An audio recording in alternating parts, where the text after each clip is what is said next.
Essa aula que a gente preparou para vocês, que a Sensorial preparou com muito cuidado, e a gente vai falar um pouquinho dessa temática.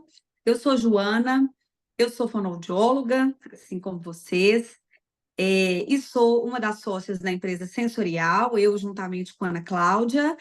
Nós fundamos a Sensorial, onde a nossa meta é a formação e a capacitação de profissionais, de fonoaudiólogos, com o objetivo de oferecer essas formações de qualidade, com professores de referência que façam uma real diferença na atuação clínica de vocês, tanto profissional quanto pessoal, né? Então, a gente tem também nos nossos cursos, nos produtos que a gente tem, tenta oferecer algumas formações relacionadas à capacitação, tanto jurídica quanto contábil, de uma forma também de um viés empreendedor do fonoaudiólogo, coisas que a gente não vê na nossa formação, né? Essa capacitação pessoal, e a gente tenta sempre levar esse conhecimento aí para vocês. Então, hoje a gente está aqui com algumas professoras, com 4 professoras que são da Rota do Conhecimento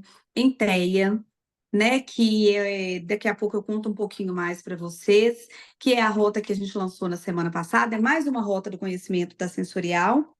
E eu quero já agradecer a disponibilidade e a participação das professoras. Daqui a pouco eu falo um pouquinho delas e vou deixar que elas mesmas se apresentem.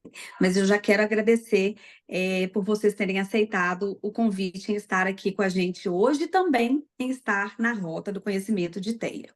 Então, só para explicar um pouquinho de uma forma bem rapidinha, e a gente vai começar esse bate-papo, a Sensorial preparou essa rota do conhecimento em TEA por entender, e depois de um levantamento feito com toda a nossa base de alunos, né? A gente já teve mais de 10.000 alunos que passaram na Sensorial, muitos atuando na linguagem, e a gente entendeu que essa é a real demanda, a real necessidade, né, do momento aí da fonoaudiologia, é esse aperfeiçoamento, esse aprimoramento no transtorno do espectro autista. E por entender que é a maior demanda hoje dos consultórios, das clínicas fonoaudiológicas, né? Onde o número de diagnósticos, né? E aí a gente entra em outras questões, isso aumentou muito. E a gente precisa aprimorar para oferecer o melhor atendimento aí para esse paciente.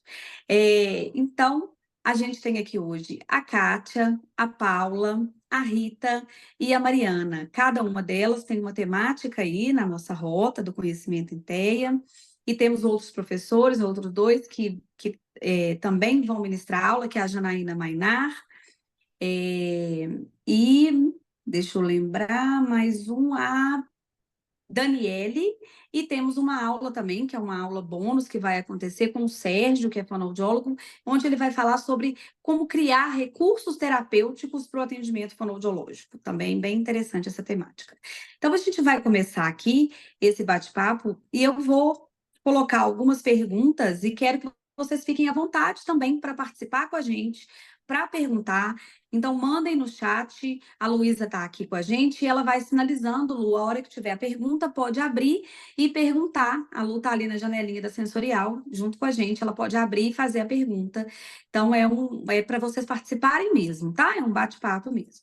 Então, eu quero começar, e aí, cada professor que eu fizer a pergunta, eu queria que se apresentasse, falasse um pouquinho da sua experiência aí com a temática. Então, eu quero começar aqui com a Rita.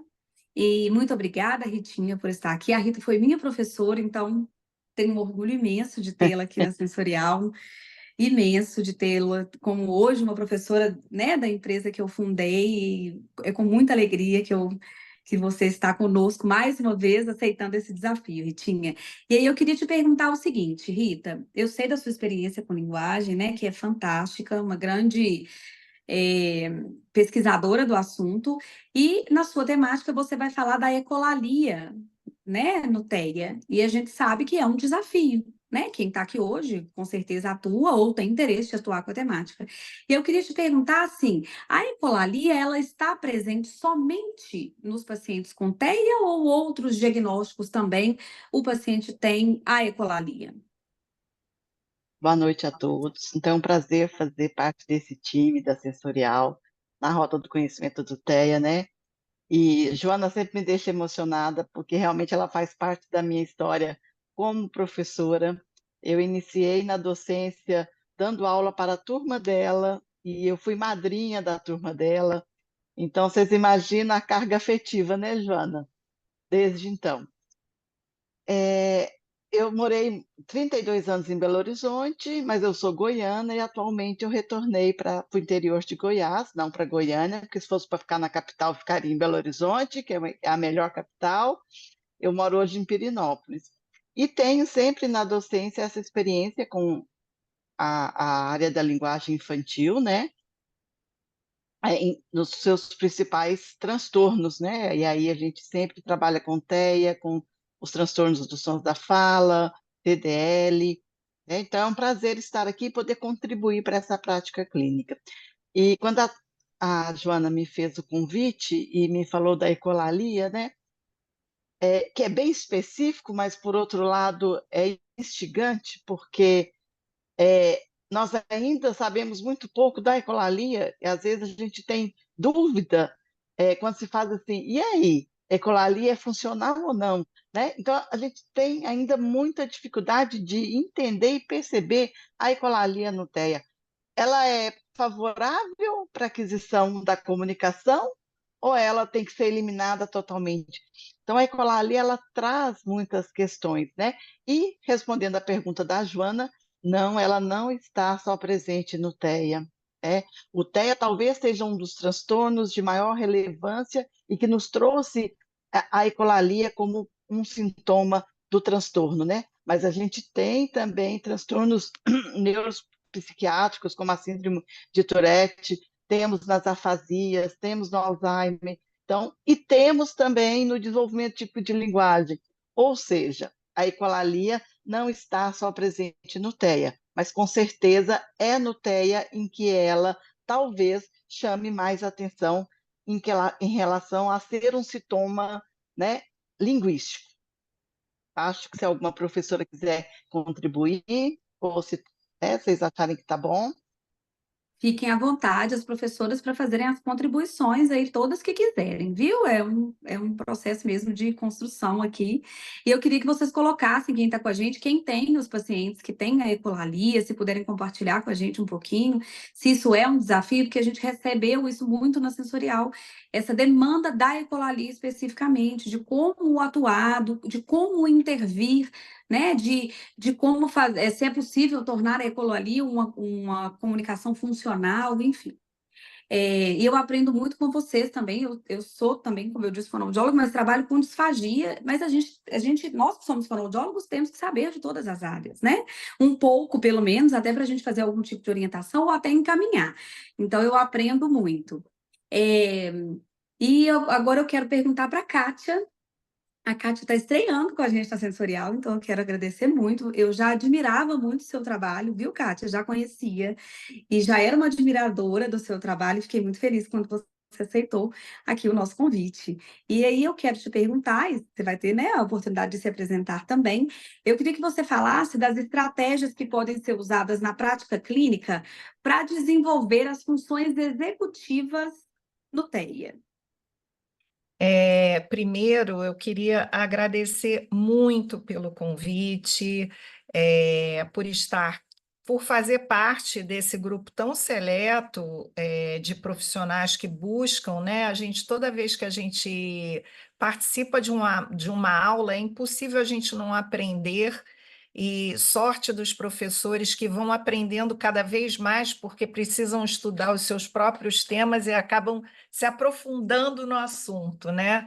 Mas só para falar rapidamente, você pediu, eu já trabalho com autismo desde 2006, quando eu ingressei numa equipe multidisciplinar da Santa Casa de Misericórdia no Rio de Janeiro. Eu sou fonoaudióloga voluntária desde então. Toda sexta-feira eu estou lá cumprindo uma carga horária de avaliações.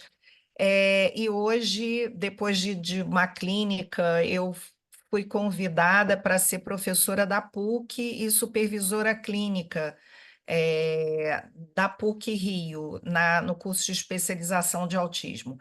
mas para mim falar de autismo sempre é muito motivador.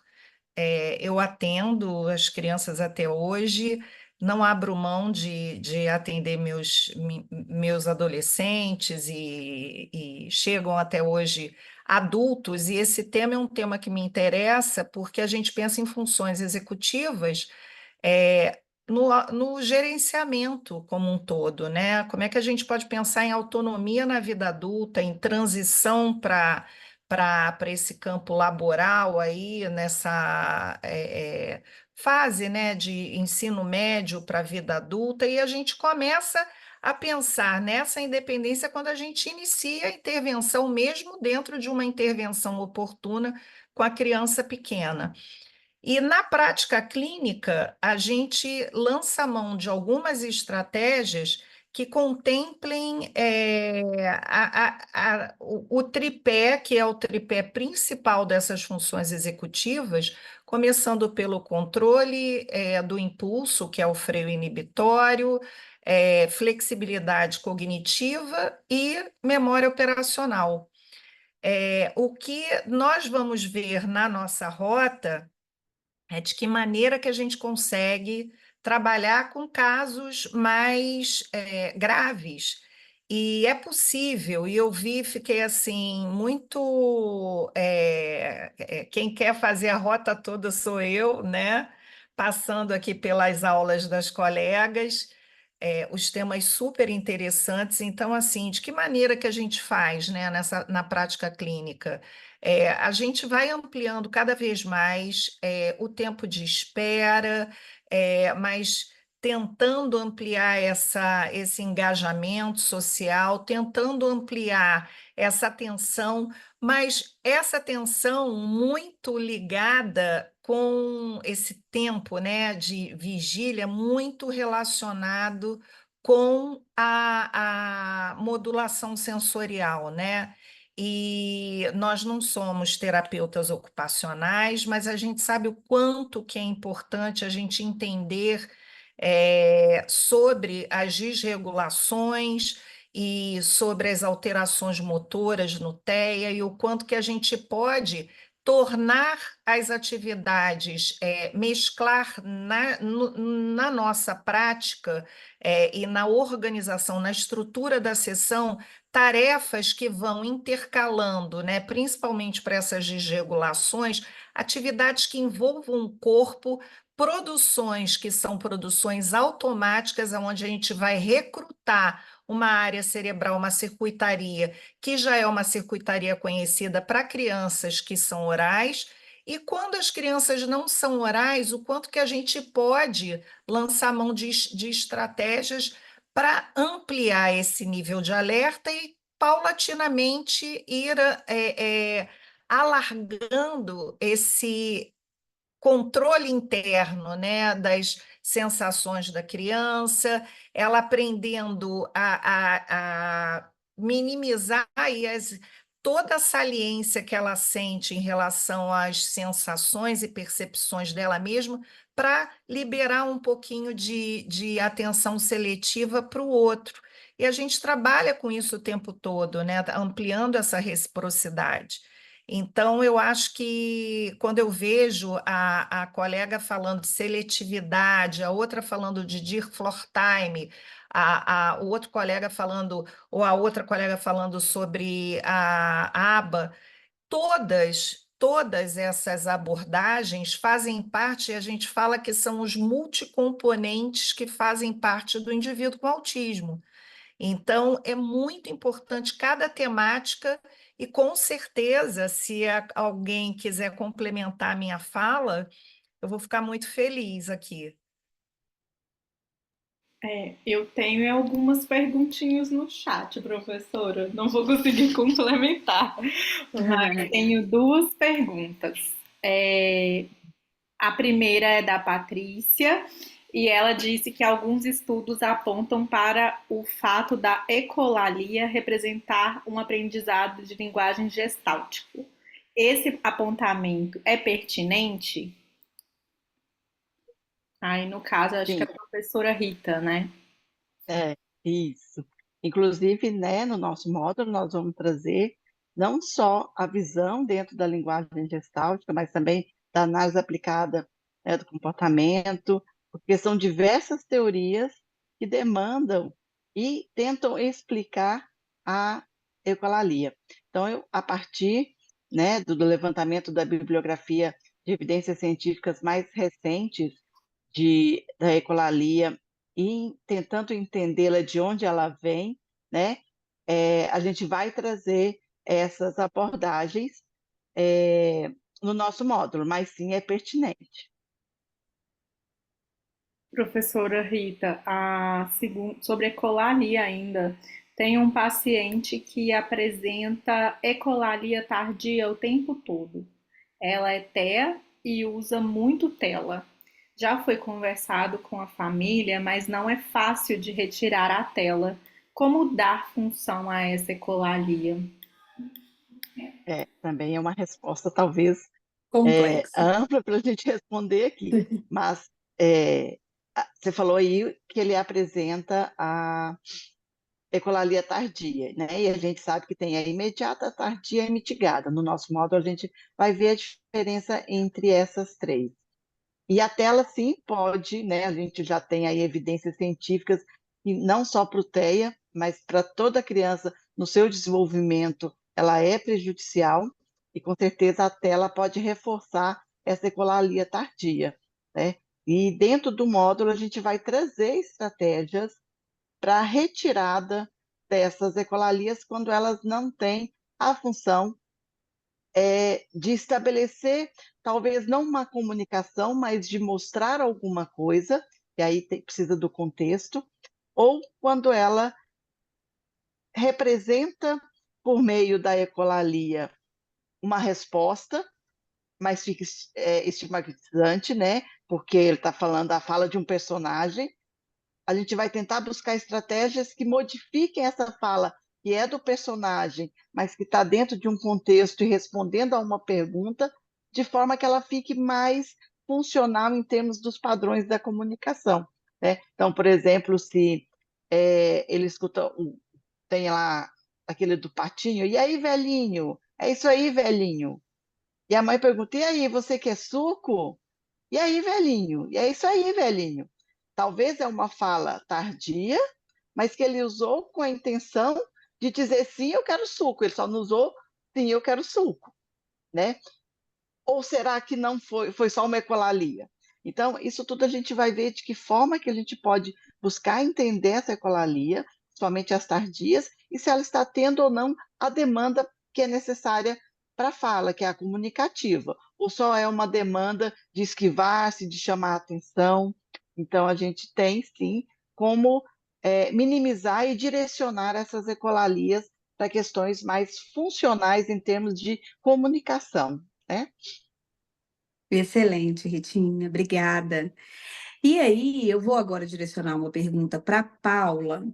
E antes de direcionar, quando a gente montou a rota de TEA, eu me questionei muito assim, nas temáticas, estudei muito sobre o assunto, e aí a minha intenção, né, era trazer para vocês um conhecimento que fosse amplo e que vocês passando pelos 6 cursos que a gente tem na rota, vocês tivessem esse conhecimento para direcionar o atendimento do paciente com TEA. A gente vai falar, eu vou sair dali pronto, né, para tudo, para atender qualquer nível de suporte. Ele vai te dar uma base importante, mas é claro que o estudo ele é contínuo, né? A educação ela tem que ser continuada, e a gente está vendo tanto que nos casos de TEA isso vem evoluindo, né? As pesquisas e os novos métodos, a ciência, enfim.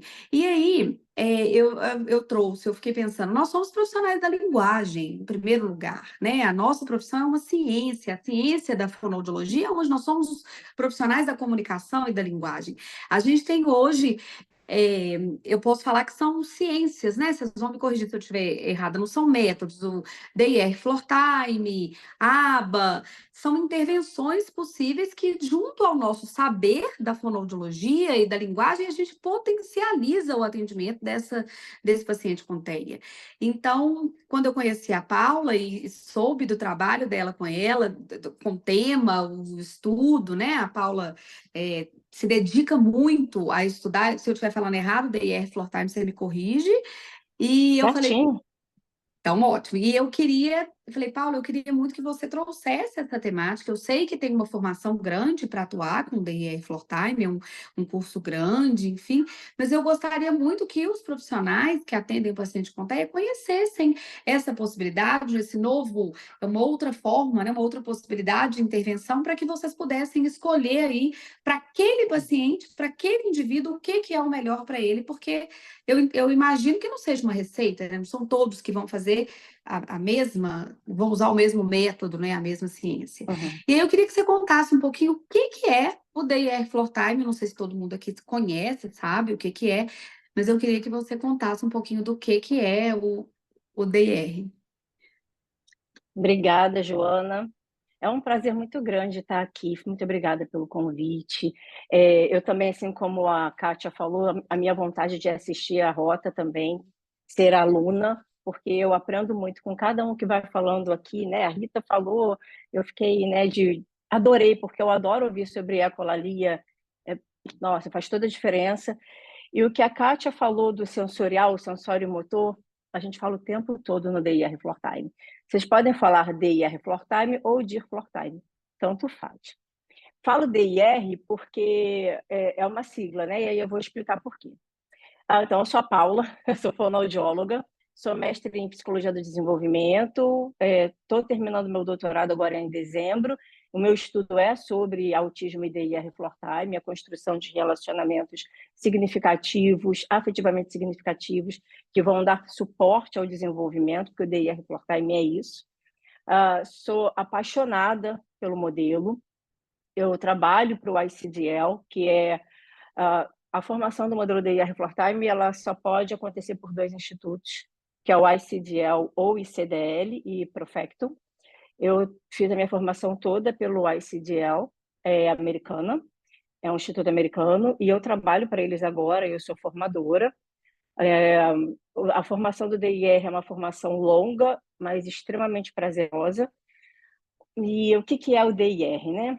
É D de desenvolvimento, I de diferenças individuais e R de relacionamento.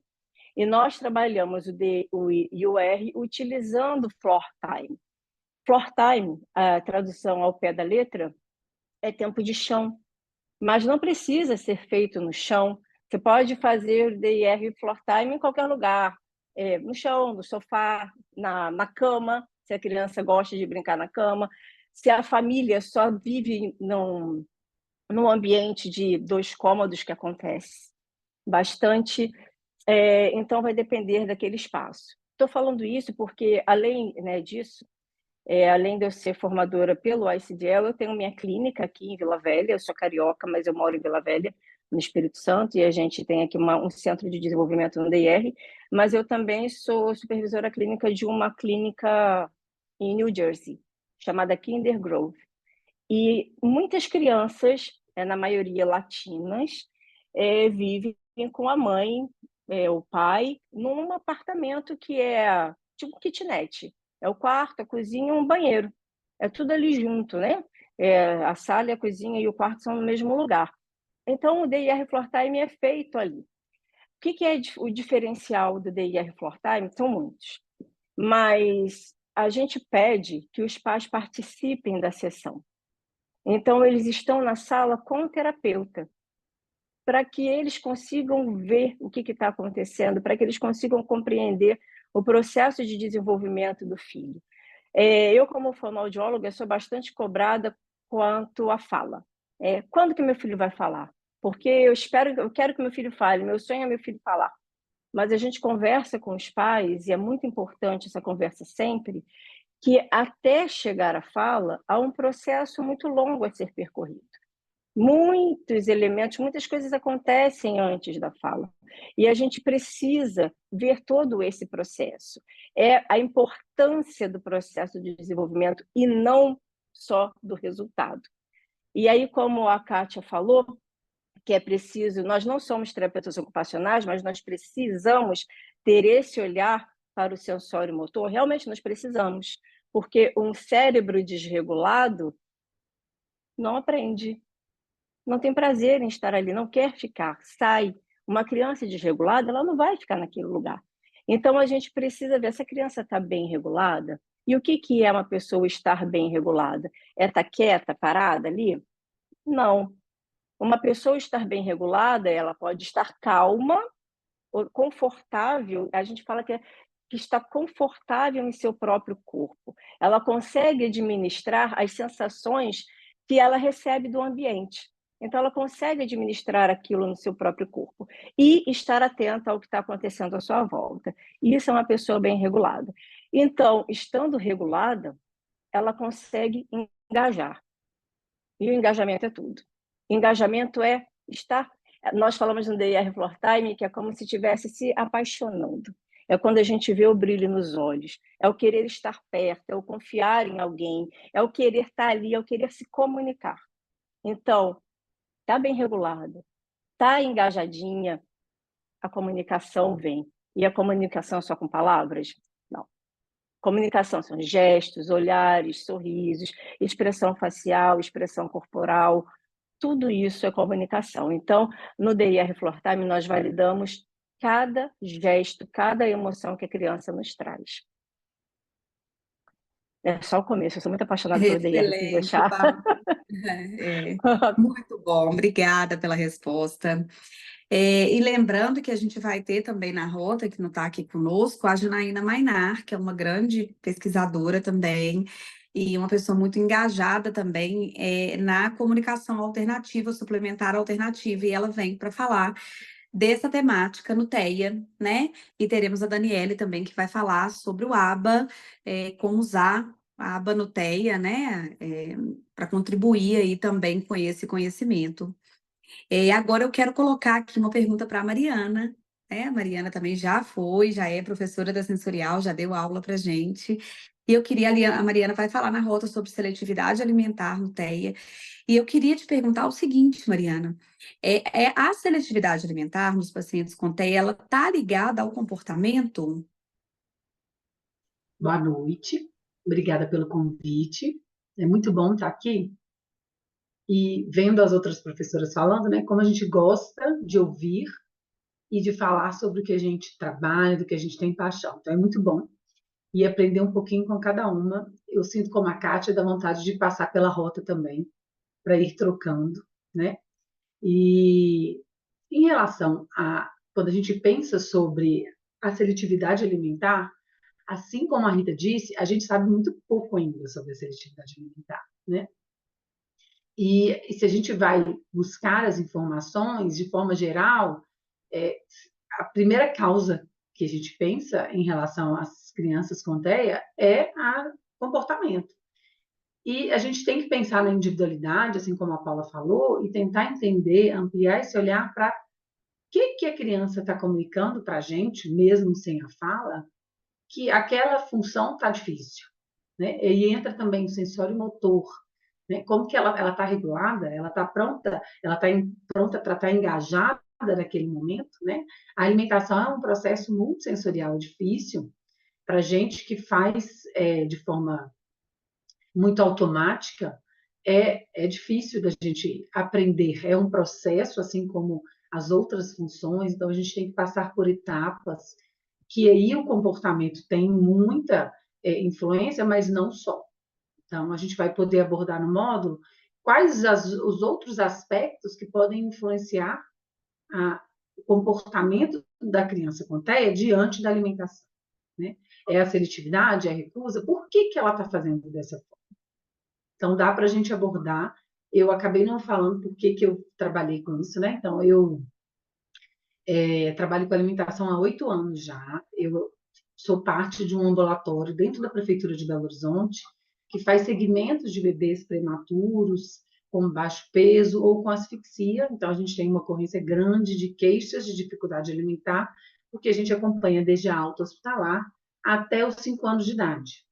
Então, a gente faz avaliações e, durante esse processo, várias vezes essa queixa aparecia e, por isso, eu fui estudar. E é uma área que eu gosto muito. Não é só comum às crianças com TEA, mas também ela tem nuances muito importantes, diferenciadas nas crianças com TEA, assim como a Rita falou da ecolalia.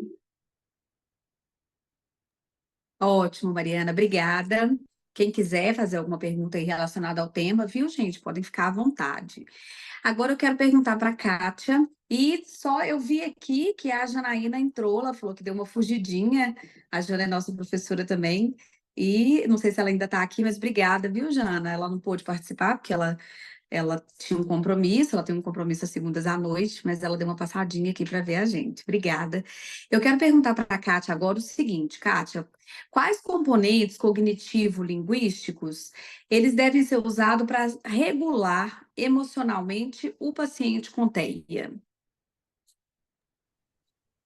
A gente busca, ao máximo, dar para esse indivíduo um nível de, além do básico, né, que a gente não pode pensar em autismo, como as colegas falaram, né, com um olhar extremamente atento para essa base de regulação sensório-motora, também dando para esse indivíduo o conforto e o empoderamento, a competência de compreender e de expressar. Então, é muito importante a gente avaliar e tentar levar esse indivíduo para um nível de estrutura gramatical, de estrutura de linguagem. A gente sabe que o fato, como a própria, eu não sei se foi a Paula, e todas nós aqui estamos falando de comunicação, né? Mas, assim, a gente pode ter uma comunicação que é uma comunicação num nível linguístico concreto, onde a criança vai utilizar um gesto já de uma forma simbólica, mas o nível linguístico, que é o nível que a gente já vai ver o componente de combinações de símbolos, ele precisa ser estimulado e ser desenvolvido, porque é muito importante que esse indivíduo consiga se autogerenciar. Então, dentro das atividades, quando a gente pensa assim, alguém que levanta e vai escovar os dentes, tudo que a gente faz da manhã até a hora da gente dormir é sequencial. E para a gente desenvolver autonomia, para a gente desenvolver comunicação e um diálogo, pode ser um diálogo sem palavras, mas a gente precisa de uma sequência, a gente precisa de combinações.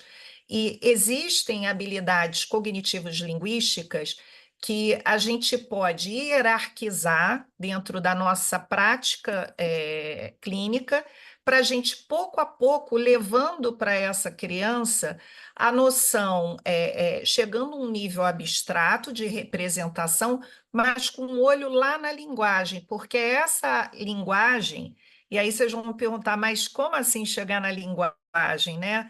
A gente não pode esquecer que quando a gente orienta uma mãe e quando a gente fala com os pais, né? Olha, a gente tem que desenvolver a autonomia dessa criança, a gente precisa que ela faça, que ela seja autora da própria vida. E a gente precisa derrotar esse capacitismo que a autista não pode fazer isso sozinha, ou que seja lá o que for autista, com deficiência intelectual ou não. Quanto mais ela conseguir sequenciar na vida cotidiana dela pequenas ações, ampliando para outros gestos, é claro que isso vai estar interferindo uma série de outras cadeias cognitivas, habilidades, mas quanto mais a gente possa desenvolver nessas tarefas diárias, ampliar esse vocabulário, essa compreensão, estruturar essa comunicação através de respeito e humanização.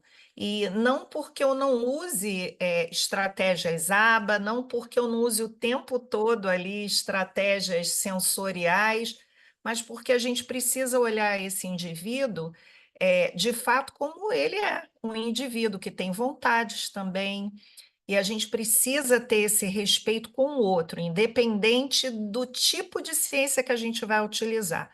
Mas a gente precisa potencializar essa relação de respeito e dar para ele todo o instrumento necessário para ele conseguir compreender melhor o mundo e expressar esse mundo, né? Então, a gente vai ver lá na rota o que a gente pode fazer para desenvolver essas habilidades. Se vocês acharam que ficou muito assim superficial, vocês façam aí uma pergunta mais específica que eu tento responder. Excelente, Kátia, muito obrigada, viu? Foi ótima a resposta. E aí eu vou perguntar aqui para a Ritinha o seguinte: por que que o fonoaudiólogo deve entender se a ecolalia é ou não uma fala funcional? Por que que isso é importante dele saber? É, ele tá fantástico, né?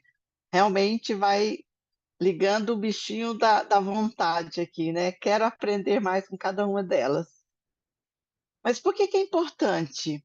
Eu vou dar, assim, são vários fatores, né? Acho que o principal é a comunicação, como a Kátia falou.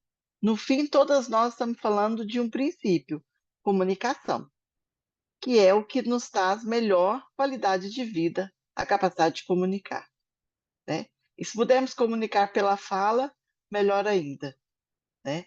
É o meio mais reconhecido da nossa comunidade como entendimento. Então, entender se a ecolalia é uma fala funcional ou não, eu estou entendendo, ele está comunicando, né, atendendo demandas, fazendo perguntas, compreendendo, ou ele está usando a fala, que é um recurso importantíssimo para a comunicação, simplesmente para regular alguma função em termos de comportamento, né? Então, às vezes, ele usa a fala numa ecolalia, mas ele só quer chamar a atenção. Não é a demanda comunicativa especificamente que a gente usa a fala, né? Ou ele quer sair de uma ação que está ruim para ele. Então, ele faz uma ecolalia no sentido de esquiva. Então, se eu observar, tem uma função, né, dentro do contexto, mas é comunicativa no sentido daquilo que mais usamos a fala para interagir com o outro, para responder, para perguntar, para expressar desejos, né? Então, entender se a ecolalia é uma fala funcional ou não, começa por aí, né? O quanto o meu paciente se comunica, mesmo que seja pela ecolalia. E um outro critério agora, assim, e aí é critério diagnóstico, no CID-11, um dos especificadores do autismo é autismo com ou sem deficiência intelectual. Então, nós vamos precisar aí trabalhar junto com o neuropsicólogo, tentando entender o comprometimento intelectual. A outra pergunta é: autismo com ou sem fala funcional? E aí? Se o meu paciente tem ecolalias, eu considero que ele tem fala funcional, né? Ou eu vou considerar a ecolalia como não sendo, como no DSM-5, agora coloca a ecolalia como o critério B, que são de estereotipias. Se é uma estereotipia, ela não é fala funcional. Viu como ainda temos muito a discutir, né? E a levar a entender. Na minha prática profissional, o que a gente verifica é que vai depender muito do contexto dessa ecolalia. A maioria, às vezes, não vem mesmo com fala funcional, mas como eu disse naquele caso que ele responde que quer o suco usando uma fala de um personagem, ela foi funcional. Só que vai depender do quê? Do interlocutor. O interlocutor interpretar aquilo como um sim. E aí, na medida que ele interpreta e modela aquela fala, ah, sim, você quer suco. Ele pode ir tirando a ecolalia. Então, é isso que a gente vai tentar trazer para vocês com maiores detalhes, né? Entendendo aí, a ecolalia é ou não uma fala funcional. E aí a gente vai entender em que aspecto, né? Da comunicação ou de indicar alguma função que está ocorrendo no comportamento, tá? Não, muito interessante. Gente, eu fico pensando tanto que a linguagem é complexa, né? É muito complexo a linguagem. Tem gente que fala assim, nossa, mas atender disfagia é difícil demais. Eu falo, gente, mas atender linguagem é muito mais complexo. É muito mais complexo. Toda vez que eu escuto, eu fico encantada e a gente fica com vontade de estudar mais, né? Sobre o assunto. Então, eu vou fazer uma pergunta para a Mariana, mas antes eu queria só reforçar com vocês, gente, que a rota ela realmente ela foi preparada com muito cuidado para vocês, né? Com profissionais que são aí de referência, que vocês estão vendo. Então, a gente tem 6 temas na rota e uma aula bônus. São 6 temáticas extremamente interessantes. Vocês têm 60 dias de acesso para assistir o replay de todas as aulas. E a gente vai ter. Ela começa no dia 21, agora, do 9, com a Ritinha, a primeira aula, e a gente termina no dia 7 do 12. Então, são, né, pouco, não tem tanto tempo aí, é mais rapidinho esses 6 cursos. E a gente está com um desconto bem interessante, então quem tiver interesse em conhecer, pode perguntar aí no chat ou entrar em contato conosco, lembrando que as vagas elas são limitadas, né? É um curso onde as vagas elas de fato são limitadas, porque é um conhecimento mais complexo, onde a gente precisa ali acompanhar bem de pertinho esses alunos, então nós temos essas vagas que são limitadas. Então a gente vai ter a ecolalia como temática, seletividade alimentar, a aba aplicada ao TEA, o DIR Floor Time, as estratégias práticas para o paciente com TEA, como usar a comunicação alternativa e os recursos terapêuticos para o atendimento, tá? Então, quem tiver interesse pode nos procurar. E eu quero falar com a Mariana agora o seguinte, Mariana, todo paciente com TEA, isso é uma curiosidade, todos têm alguma alteração, uma seletividade alimentar? Ou isso depende do nível de suporte? É muito comum a gente encontrar essa queixa na família, né? A família trazer essa queixa. Mas a gente tem que tentar entender o que é essa queixa para a gente poder dizer se sim ou não. Então, vou falar melhor para poder explicar. Nem todas as crianças com dificuldade com TEA têm dificuldade alimentar. E a gente vai entender que seletividade alimentar não é um diagnóstico, né? A gente tem que buscar outras informações que estão ligadas para a gente entender esse comportamento, como eu disse na primeira, e aí sim traçar a forma de lidar. Então, tem criança com autismo que tem dificuldade porque come um excesso de alimento. Então, assim, não é a seletividade, pelo contrário. Ou às vezes tem a seletividade, tem uma questão com peso. Às vezes tem a seletividade com peso acima, às vezes com a seletividade com peso abaixo. Às vezes é uma escolha, um repertório muito limitado. Ou às vezes ela come com uma dificuldade mastigatória muito grande. Então, se eu, como especialista em motricidade orofacial, consigo observar, dentro das queixas, várias crianças com dificuldade alimentar. Mas a seletividade alimentar não é comum a todas as crianças com autismo, tá? Inclusive, a gente pensando também nas outras falas, como eu falei, a alimentação é multissensorial. E essas alterações de processamento sensorial, como são muito comuns na criança com TEA, geram muitas alterações na alimentação. No módulo, a gente vai poder entrar em mais detalhes sobre essa questão da seletividade alimentar ser um diagnóstico ou não, né? Como que ela, na verdade, se vai se mostrando à medida que a gente vai entendendo mais, abordando essa família, para poder ver o quanto que ela está impactando dentro dessa criança e no dia a dia. Eu vi um caso uma vez, uma curiosidade aqui, numa visita que eu fiz de uma reunião de trabalho, enfim, e aí foi numa PAI, e aí a mãe de uma criança, na verdade ela era coordenadora de um serviço, de um SER, de um centro de atenção e reabilitação, né? E aí ela estava contando que ela tinha um filho com diagnóstico de TEA, e ele tinha uma questão na seletividade alimentar, ele só comia churrasco, de carne era só churrasco. Então, e churrasco feito na churrasqueira com carvão. Então, todos os dias ela ia, colocava o carvão e fazia a carne, um bife, enfim. Ele foi crescendo, ele já era um adolescente, então ele já conseguia colocar o carvão e ela mexia com a parte do fogo e tal. Mas eu fiquei vendo tamanha dedicação dessa mãe. Eu sou mãe, eu fico pensando, imagina todos os dias você fazer um bife que seja para o seu filho comer a carne e ele só comia a carne se fosse a carne de churrasco. Então eu fico pensando assim, o quão complexo é, né? E o tanto que a gente pode ajudar e auxiliar nessas questões no dia a dia de uma família, né, gente? Assim, é da criança, é do adolescente, do adulto, que seja, mas de uma família como um todo, né? Tanto A que gente nosso voltar trabalho para vai essa além.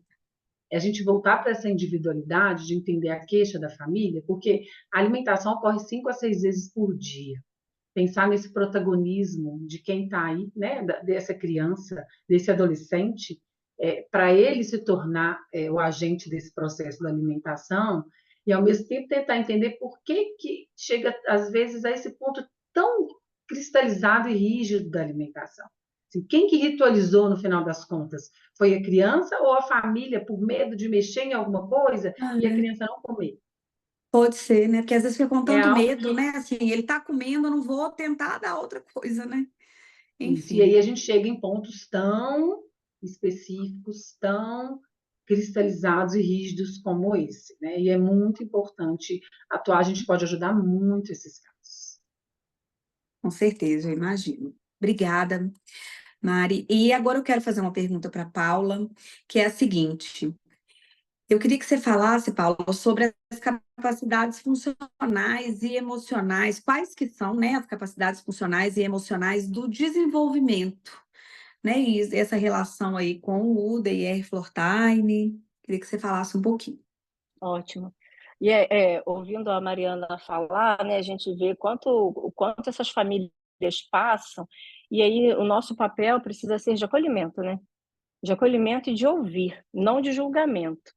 E é muito importante a gente estar ali para a família. Daí é bem assim, e outros modelos de trabalho também, né? E as capacidades funcionais e emocionais do desenvolvimento, o DIR Fortime foi criado pelo Dr. Greenspan e pela Serena Williams. Então, eles estabeleceram as capacidades funcionais e emocionais do desenvolvimento. Antes eram chamados de níveis de desenvolvimento, mas aí nós pensamos, não são níveis, porque você não precisa concluir um para ir para o outro. Quando a gente fala de capacidades, tem uma ideia maior de fluidez, né? Então, vou falar das 6, mas são muito mais que 6. A primeira capacidade é a autorregulação e interesse pelo mundo, né? Como falei antes, a criança, a gente precisa ajudar essa criança a ficar bem regulada para que ela consiga ter um nível de alerta adequado para uma aprendizagem, para uma interação, para um engajamento. A segunda capacidade emocional é o engajamento, né? Ela não precisa ser totalmente capaz de se regular sozinha para que ela consiga engajar. Pode ser aquela criança que está emergindo nessa capacidade de se regular. Então, ela precisa de alguém para que seja o corregulador dela, a pessoa que está com ela. Precisa compreender as suas necessidades para que ela consiga ficar regulada. E aí ela consegue engajar, que é a capacidade 2. Com o engajamento, lá fluindo, ela está bem, ela vai emergindo para a capacidade 3, que é a comunicação recíproca, ou comunicação em 2 vias. É quando essa criança ela consegue abrir e fechar círculos de comunicação.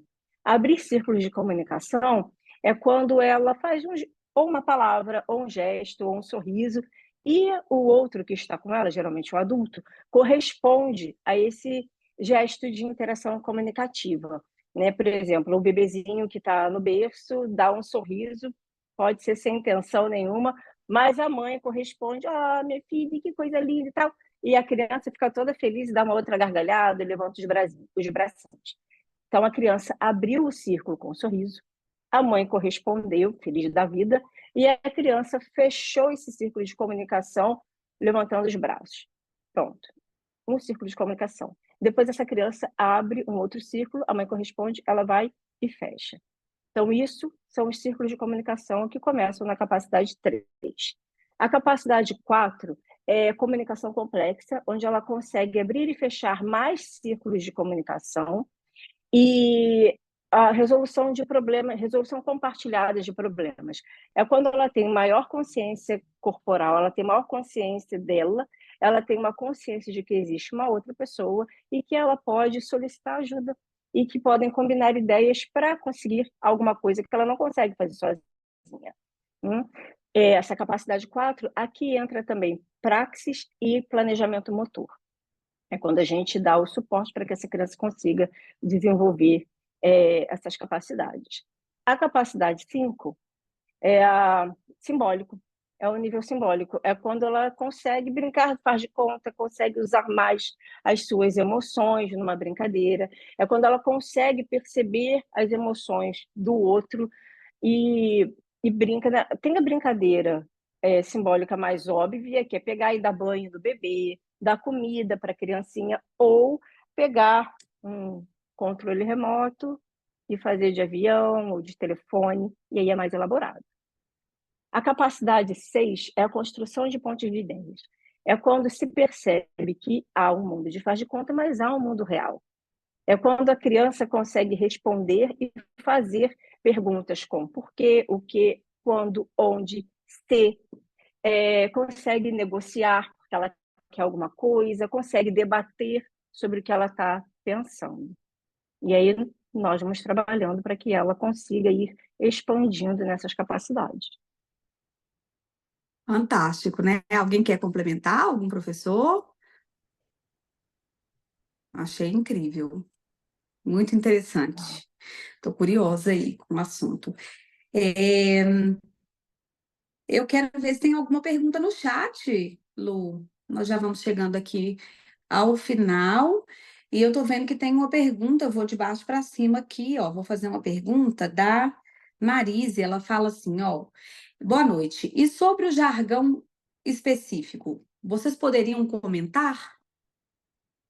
Jargão específico. Quem quer responder? Eu creio que ela está falando do jargão Do do jargão, né? Eu desenvolvimento acho que o típico, jargão né? talvez seja jargão em específico, né? Alguma coisa Isso, nesse. que é a fala idiosincrática, Sim. mas que traz uma prosódia. Então, a gente percebe que ela Aham. tem intenção em estar com uma demanda de pergunta, de informação, né? Que ocorre no desenvolvimento típico de linguagem. E eu creio, né, no TEA também a gente pode ter situações de jargão, que é a fala idiosincrática. E aí a gente teria que avaliar para entender esse jargão, se é um jargão mesmo, né, como que está ocorrendo. Não sei se Ótimo. alguém mais quer complementar aí em relação a esse jargão. Mais alguém? Não? Mais uma pergunta aqui é da Denise falando assim: e quando a ecolalia é inteligível? O que a gente percebe é que, na maioria das vezes, a ecolalia é inteligível, né? Ela tem uma fala repetida, Será que ela e aí queria vai dizer depender muito da ininteligível? Se for É, ininteligível, você me corrige, Denise. Pode abrir o isso. microfone se você quiser. Porque a gente tem aí, assim, se a criança tem uma É fala ininteligível, Ritinha. É ininteligível, ininteligível. o que a gente tem que tomar cuidado é porque, às vezes, o autista, ele tem as questões vocais de autorregulação, o a, em que ele vocaliza, e aí não é uma ecolalia. Ele está fazendo mais um time de vocalização até para se autorregular. Normalmente, a ecolalia, ela tem que ter pelo menos 70% de inteligibilidade, porque ela é uma fala repetida, né? Então, a gente vê ali uma palavra repetida, que você entende qual é a palavra, a frase repetida. Então, a nossa querida Fernanda Drux, né, traz que, para ser uma ecolalia, e ela tem que ter uma inteligibilidade aí de pelo menos 70%, para não sermos confundidos com as vocalizações que são também presentes, mas que aí são de autorregulação, tá? Então, a maioria das ecolalias são. Só que agora tem outro contexto também. E essa criança tem transtorno dos sons da fala? Tem dificuldade motora?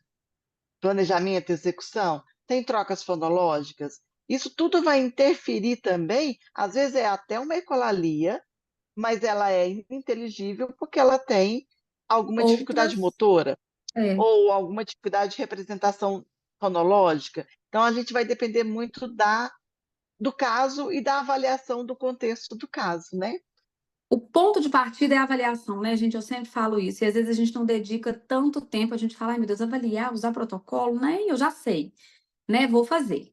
E é o ponto de partida, gente. Às vezes a temática não é tão interessante, é chata, mas a gente precisa avaliar, ter essa dedicação do tempo, usar protocolo, né? Sempre que possível, protocolos validados, para a gente conseguir mensurar essa evolução e traçar um plano terapêutico ali para aquele paciente. Apesar de muitas vezes a gente falar, "Não, eu já sei, eu já vou fazendo, né?" Eu vou ler a última pergunta aqui da Ana Beatriz. A Ana Beatriz fala assim para a gente, ó. Eu sou estudante de fono e a minha primeira paciente da clínica escola possivelmente é Téia. Obrigada por compartilhar o conhecimento de vocês. Tenho uma pergunta sobre o engajamento da família. O que vocês indicam fazer quando a família é muito resistente, não brinca, não participa e etc? Posso responder? Pode, por favor. Então, o que nós fazemos no UDI Report Time, nós filmamos todas as nossas sessões.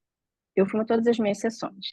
E aí, quando os pais não entram na sala, porque tem sim essa resistência. Eu não vou falar que todo mundo fala assim, ai, que coisa boa, vou entrar para ver meu filho. Muita gente fala assim, ai, não quero não, porque é o único momento que eu vou ter para descansar, né? Isso acontece muito. E aí eu filmo, e aí eu mostro depois, a gente chama de on action, é quando o pai, a mãe não está na sala, então eu mostro depois. Aí eu mostro o vídeo e falo assim, olha só o que ele fez hoje, olha que bacana, a gente pode fazer tal coisa, o que você faria aqui? E aí a família vai ficando tão interessada que fica com vontade de entrar. Eu preciso conversar sobre tudo que eu estou fazendo ali e como seria boa a participação dela. Porque eu preciso mostrar para a família que eu estou ali para dar o suporte, que ela não está sozinha. E que quando ela entrar na sala, eu vou estar do lado dela e que eu vou ajudar ela a brincar com o filho. Porque muitas vezes os pais têm uma resistência porque tem vergonha, porque acha que está sendo avaliado o tempo todo. E por isso que a gente tem que estar assim de coração aberto, sabe? Sem julgamento, sem nada, porque, gente, quem aqui tem filho já sabia como fazer quando a criança foi crescendo? Ninguém sabe. A gente, quando começa a brincar com a nossa criança, a gente vai fazendo entrevista com a criança, sabe como é que é? Oi, filho, então você vai pegar o lápis vermelho? É, o vermelho, vai pintar a calça dele, né? O que ele está usando? Que cor é essa blusa? A criança já sabe. A gente faz um monte de perguntas que a criança já sabe. Então, essa criança cansa e sai, não quer brincar. A família precisa aprender, e a gente é que vai dar o suporte para que isso aconteça, a entrar no mundo da criança, a fazer parte, a ser personagem. Então, quem perguntou, né, eu esqueci o nome, eu não li, a gente precisa ir explicando e mostrando que está ali para ela, e dá um Ana tempo. Então, Beatriz. Ana Beatriz, não precisa entrar em todas as sessões. A gente fala assim, se você entrar uma vezinha, se você ficar por 10 minutos, e com o tempo vai crescendo. Vai tentando. Posso complementar? Obrigada. Claro, por favor. Eu também trabalho 90% das sessões com a família dentro da sala. Eu acho que isso é bem importante, se tiver oportunidade, eu acho, porque ela vê a prática, né? E uma coisa que é escutar a demanda, né? O que essa família está com a dificuldade naquele momento? É a fala? É claro que às vezes são muitas, são todas, né? Mas qual que é a maior demanda? O que vai ser o olhar? Qual o objetivo daquela sessão? E onde é que você vai treinar para que a família tenha aquele foco também e consiga reproduzir em casa, multiplicando isso, né? Exatamente, eles vão ser os multiplicadores, né, Mariana? Eu fico aqui, gente, curiosa com as perguntas, então eu vou ler as últimas duas para a gente encerrar, até porque os professores também precisam descansar, né? Mas eu vou ler a pergunta da Ana Tereza e fiquem à vontade aí, quem quiser responder. Ela fala assim: quando a criança faz vocalizações e ao mesmo tempo fica colocando as mãos nas orelhas, como se estivesse sentindo o eco do som produzido por ela. Acho que ela está pedindo uma ajuda, né, Ana Tereza? O que que isso quer dizer, né? E o que que pode ser feito? Se você quiser falar, Ana Tereza, pode ficar à vontade. Quem quer responder? Quer Assim, eu não falar? vou responder, mas só que eu imagino que quando ela faz a vocalização e põe a mão na orelha para se ouvir, é uma questão sensorial. Aquilo pode trazer conforto, pode trazer. Tá regulando o comportamento dela. É o que eu consigo pensar, imaginar numa situação sem contextualização, né? Quer complementar, É, Kátia? Você também acho que tem essa experiência aí com seus pacientes. Eu queria falar duas coisas sobre a família, porque para mim a família é o alfa e o ômega, né? Então a gente precisa sempre ter um olhar muito compassivo com a família e levar, trazer esse acolhimento. Sobre essa questão da criança colocar a mão no ouvido. A gente tem uma incidência muito alta, como a Rita falou, das questões sensoriais.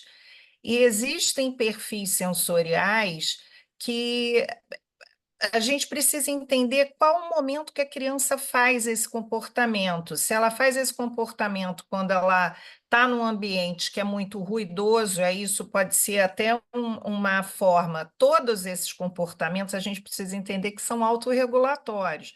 Agora, qual é a função? Ela está fazendo isso para ele elevar um ruído que ultrapasse o ruído do ambiente? Será que ela está fazendo isso porque ela busca cada vez mais essa sensação auditiva?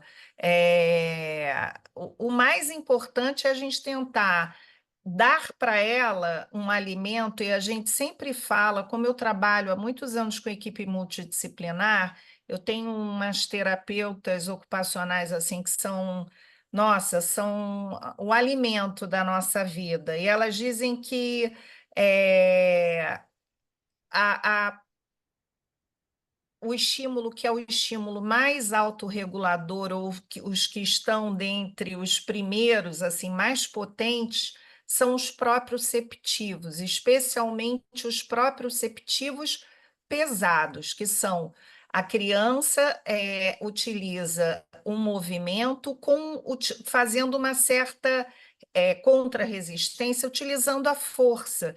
Então, isso remete, né? Como a pele é o maior órgão do corpo, então tudo que você fizer de uma forma buscando aí esse tato profundo, essa propriocepção pesada, brincando de serra a serra, serrador, aonde a criança vai ter que fazer todas as atividades, essas atividades, elas tentam redirecionar aí esse nível de alerta, tirar um pouco desse comportamento muito, digamos assim, obsessivo, porque às vezes a criança entra nesse comportamento, nesse padrão mais obsessivo, né, pelas questões sensoriais, e tentar o brincar, o afeto. Eu acho que todas essas estratégias são muito poderosas diante desses quadros, que são quadros mais onde a criança busca se isolar, busca essa forma de se autorregular. Então, é a dica. Ótimo, obrigada, Kátia. A Ana Tereza agradeceu. E a última pergunta é da Roberta.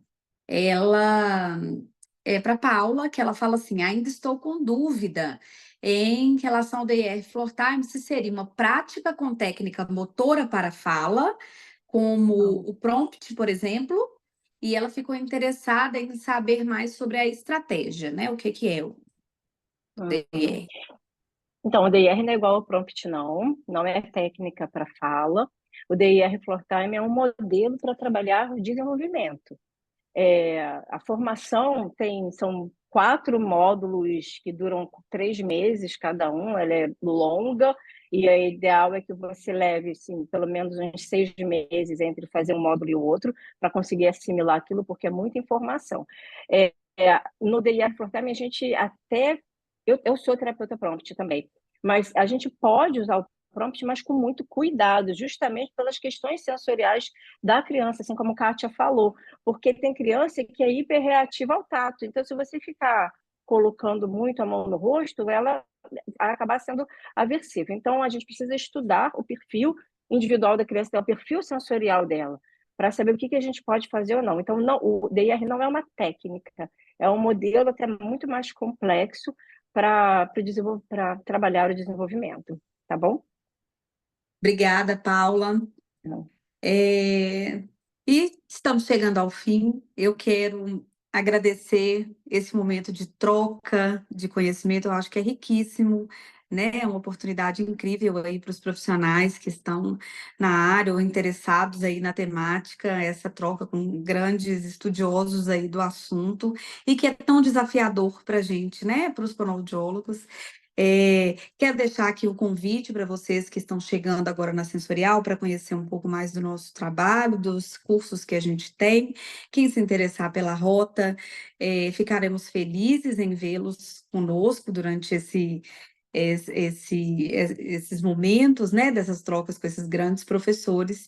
E estamos à disposição para tirar as dúvidas de todos vocês, de todos os alunos, e continuem acompanhando, né, a Sensorial e tudo que a gente vem trazendo de novidades aí para vocês. Quero agradecer Kátia, Paula, Rita, a Mariana pela disponibilidade, a todos os alunos que ficaram conosco até agora.